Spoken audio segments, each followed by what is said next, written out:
They're called private credit markets. Companies like Blackstone, Apollo, and Blue Owl that started lending money to companies.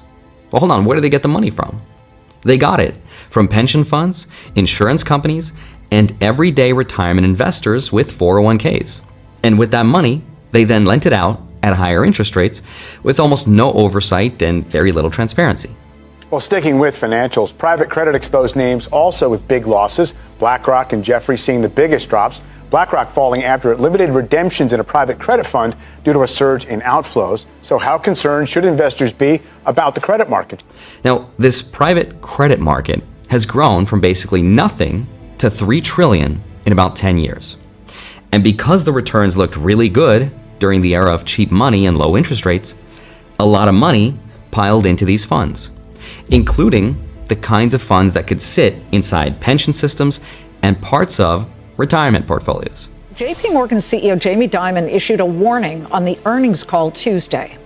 He said, quote, "I probably shouldn't say this, but when you see one cockroach, there are probably more." Now there's a big problem because these aren't like bank accounts where you can withdraw the money whenever you want. These loans are locked up in long-term illiquid contracts.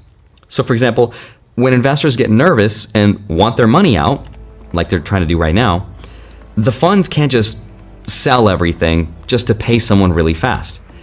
For example, Blackstone, the world's biggest alternative asset manager, just had a record amount of withdrawals from its $82 billion credit fund.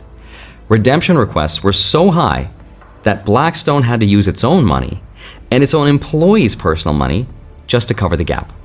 There's a company called Blue Owl, which completely stopped redemptions on one of its retail funds. BlackRock was starting to limit withdrawals as well.